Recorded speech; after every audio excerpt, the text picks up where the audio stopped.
menjadi cahaya di setiap langkahku.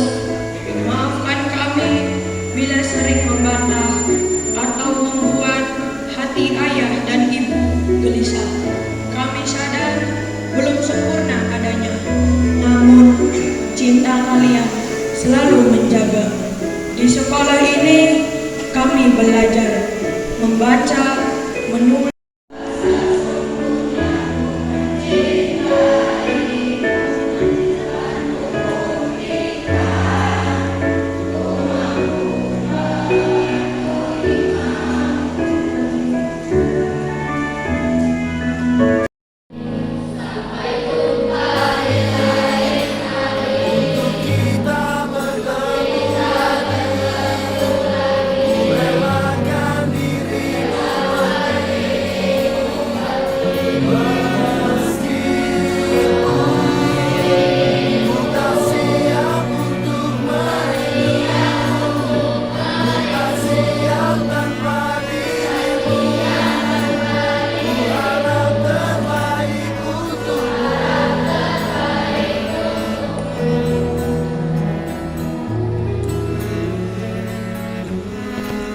Ada suka yang membuat kami bahagia. Ada duka yang mengajarkan makna. Jatuh dan bangkit kami jalani menjadi pelajaran untuk masa nanti. Yang akan dibantu oleh Ustazah Galuh Madina Merlanggeng Istiqom.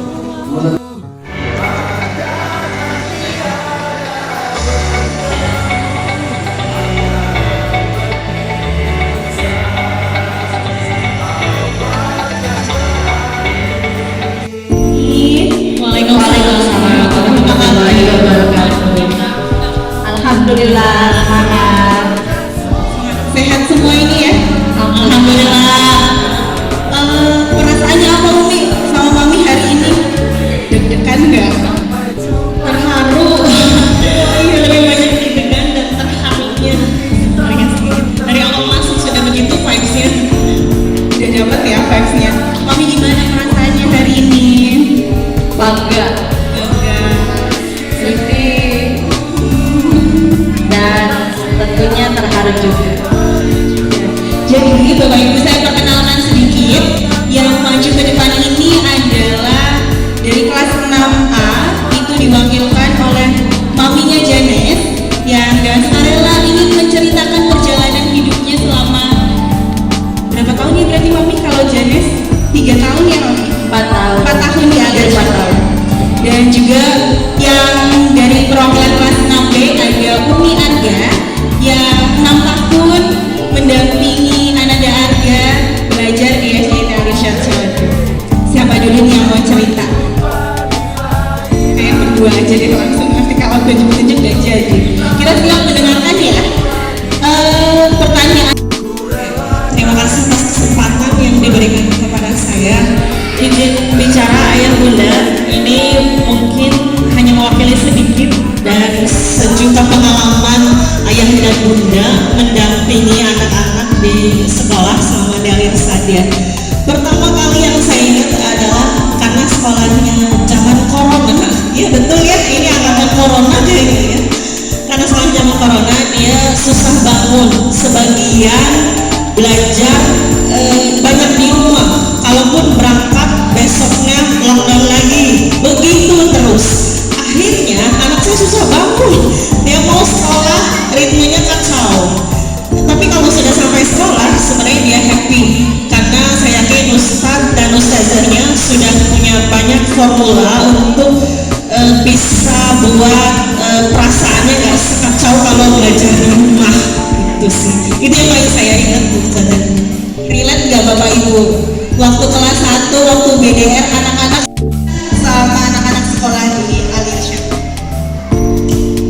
Kalau untuk saya, momen yang paling ingat adalah ketika dia pertama kali field trip. Kalau nggak salah itu kelas 2 ya, karena sesudah corona selesai ya, baru bisa field trip keluar kota. Dan itu ke Kuningan, umur dia saat itu masih 7 tahun. Saya tidak pernah melepas dia sendirian kemanapun. Dan dia juga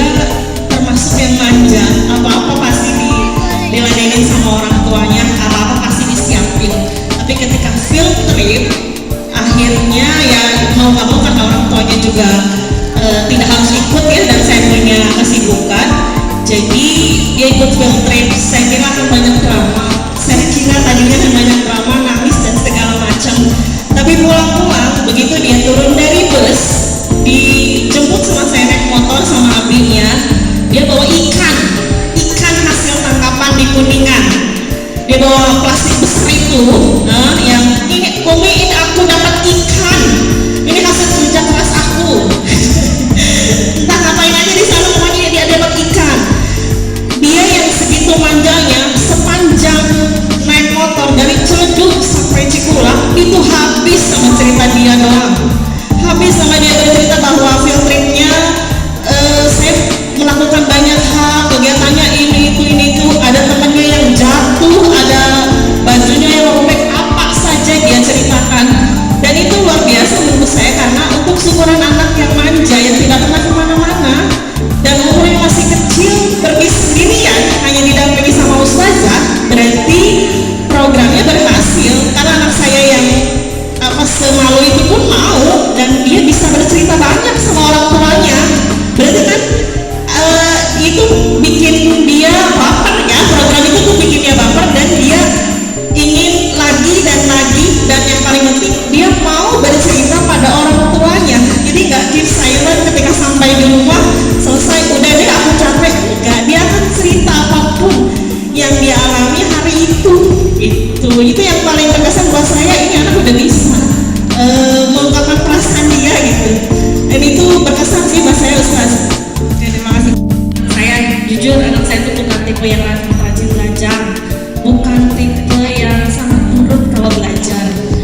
Anak saya belajar hanya bila ada ujian, dan itu pun sistem kebut semalam. Sampai saat ini sistem kebut semalam, pokoknya ada 20 buku pun dia baca, 20 buku dalam satu malam sampai sekarang itu. Tapi karena saya juga tidak yakin itu bakal masuk semua ke otak dalam waktu yang sama, saya selalu membersamai, saya berusaha banget membersamai dia belajar, meski banyaknya sih berantem, banyaknya ya kayak teriakan segala macam lah. Soft spoken tuh kayaknya nggak ada ya gitu. Pokoknya saya bagian operator, dia bagian baca, saya bagian searching YouTube, saya bagian searching Google, materinya apa, kisi-kisinya apa, dan itu terjadi selama 6 tahun terakhir terus menerus seperti itu. Tapi itu seru, karena meskipun saya tahu hasilnya tidak selalu bagus, nilai ujiannya pun bahkan saya clipping, saya kumpulkan dari kelas 1 sampai kelas 6, dari yang cuma dapat 20, 40, apapun saya terima, apapun saya apresiasi. Dikelipingin, maaf. Iya, dikelipingin. Iya, ada dikumpulin sama saya, nilai-nilai dia semua saya kumpulin, karena itu untuk analisa saya. Maksudnya kalau bisa nih, kemarin saja TKA latihan, anak saya cuma dapat 20 matematika, lalu di hasil akhir TKA anak saya dapat 56,66. Saya sampai ingat detailnya, karena saya harus memastikan anak saya tetap belajar, meski nggak bisa, meski nggak mau, meski sistemnya kebut semalam, saya harus membersamainya. Saya harus mengatur, saya bekerja, saya mengatur jadwal shifting yang paling fleksibel. Saya sengaja ngambil cuti hanya buat menemani anak saya belajar. Meskipun saya sama-sama tidak bisa, minimal saya hadir, terserah hasilnya mau bagaimana, minimal saya hadir meski dengan berantem dan ribut di sepanjang sesi belajar, tapi saya ada. Itu yang ingin saya bagikan kepada Bunda, bukan bagaimana hasilnya, tapi prosesnya, di dalamnya ada siapa yang menemani. Itu yang ingin saya bagi kepada ayah dan Bunda semua. Betul, salah satu insight yang sangat luar biasa ya Umi ya, terima kasih. Di sini Umi ada menceritakan bahwa Umi benar-benar melihat bagaimana Ananda berprogres dari yang memang step by stepnya, bahkan sampai di clipping tadi ya Umi yang disampaikan ya, supaya tetap terpantau terus bagaimana anak berprogres, dan kehadiran Bapak Ibu dalam proses pembelajaran anak-anak itu sangat bermakna dalam mereka menuntut ilmu. Kemudian kalau kami gimana?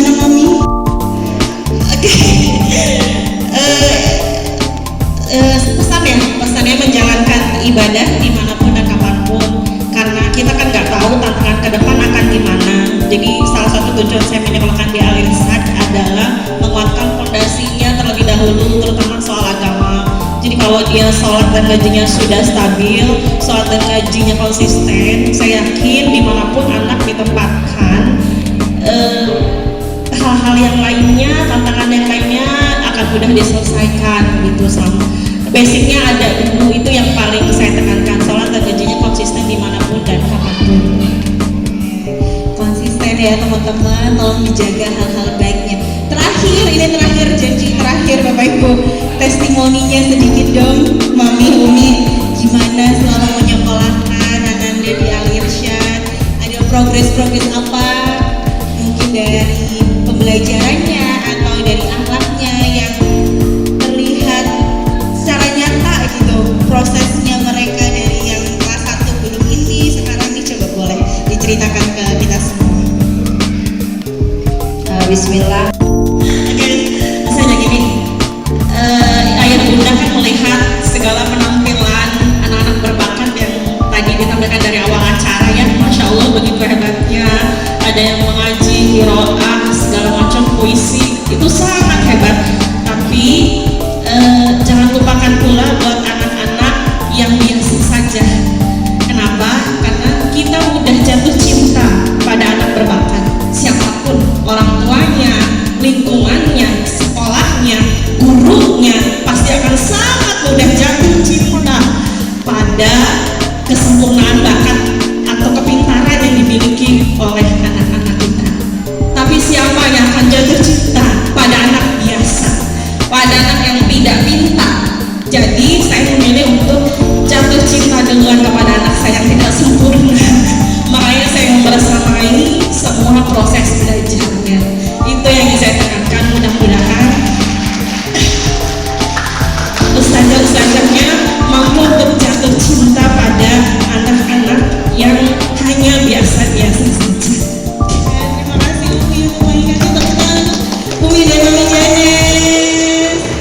Baik, aduh kata-kata yang sangat menyentuh hati, betul sekali apa yang disampaikan Umi. Terkadang kita hanya fokus kepada kesempurnaan ya Umi ya, betul. Dan itu sebagai pengingat untuk kita semua bahwasanya pendampingan kita itu untuk semuanya. Dan mungkin kalau bisa kita sama-sama berjalan menuju ke arah yang lebih baik. Oke, tepuk tangan untuk kita semua.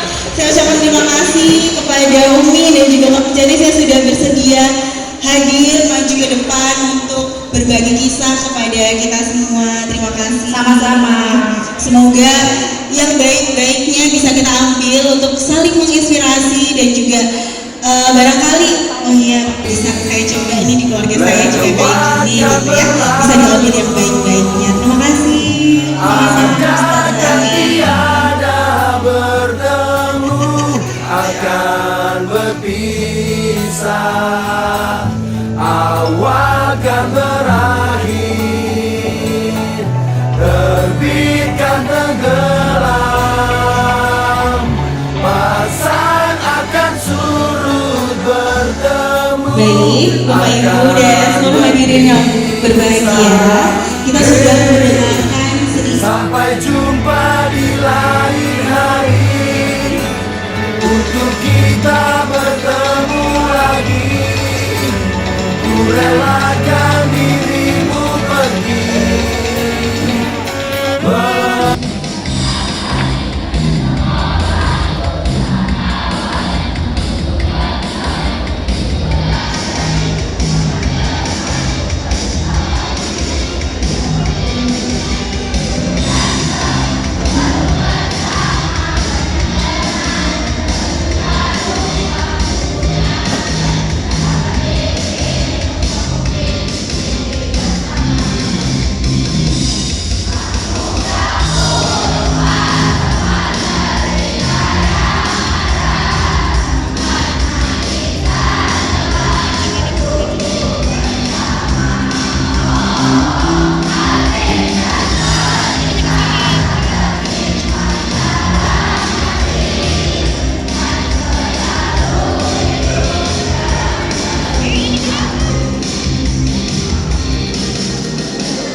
berpisah. Hey, sampai jumpa di lain hari, untuk kita bertemu lagi. Jingjet mungkin kelihatan. Ku relakan dirimu pergi, meskipun ku tak siap untuk merindu, ku tak siap tanpa dirimu. Ku harap kembalimu Saputra di Bapak Rasul.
Hey, sampai jumpa di lain hari, untuk kita bertemu lagi.